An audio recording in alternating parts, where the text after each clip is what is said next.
Hello, everyone, and welcome back to the channel. Today we have a special guest. I am going to allow her first to introduce herself and tell us a little bit about her channel's purpose, because yes, she does have a channel here on YouTube. You have the floor. I'm Bakita. My channel is Breaking the Chains, Repatriation Journeys. I pretty much just talk about repatriating to Africa.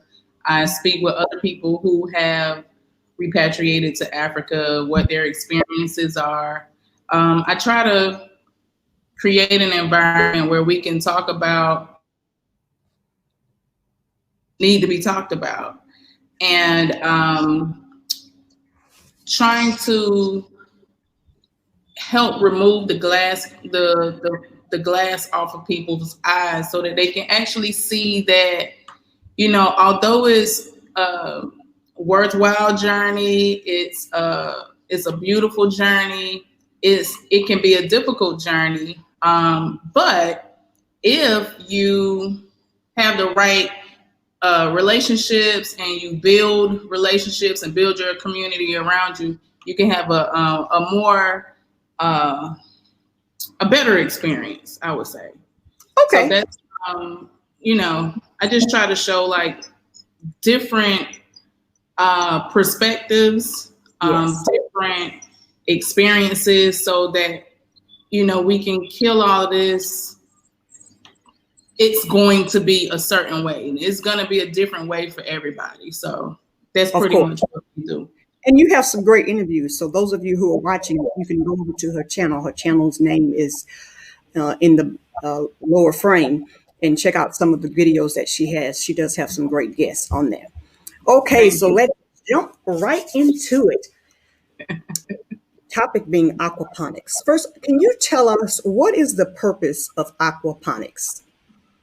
Okay, so aquaponics is basically the marriage of aquaculture, which is fish farming, and hydroponics, which is soilless vegetable and fruit growing. So basically, aquaponics is a cyclical cycle where the fish waste is pumped out of the tanks into the hydroponic part of the system. The waste feeds the plants. The plants pull the waste up to feed themselves and clean the water. The clean water goes back into the fish tank to make sure the fish always have clean water. And the cycle just keeps going. And your main input is feeding the fish. Okay. And is there only one type of aquaponics, or is it like small scale to large scale? What makes them different or unique in that way? Well, you can do aquaponics on literally every level. You can go from a small 5-gallon fish tank with just a few little plants to a big commercial farm that has. Okay, our guest, she has some technical difficulties, but we shall continue to keep going. As you know, we're trying to show different industries where we can have persons that look like us engaged.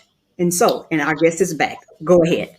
I'm sorry, not sure what happened there, but I was saying you can go up to commercial size farms that produce several tons a week. So so then let's back up a little bit. Can you tell us, how did you actually get into aquaponics yourself? How did this start? What kind of passion was in you to lead you to this avenue of business? Okay, so I'm a scientist by nature and by study.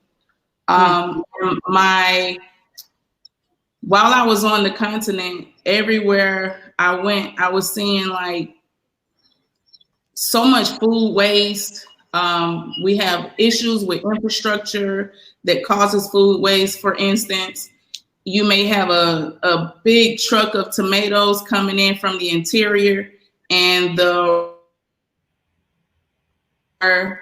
truck breaks down or something of that nature. So I wanted to find ways that were that we could do urban farming that would be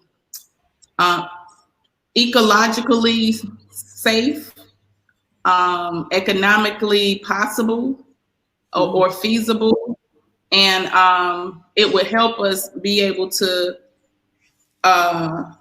short the food in the urban areas, and we can easily take it to the customers without worrying about all of the infrastructure issues and pollution and all of that stuff. So the main thing that I wanted to do was minimize the carbon footprint and shorten the supply chain. Great. So I always, when I have different people on and they talk about business, one thing that I've always said, of course, if you are basically problem solving, then you can be destined for success. And it seems when you're talking about the food waste and as well as limiting the footprint of carbon, of course, now you're solving several problems here.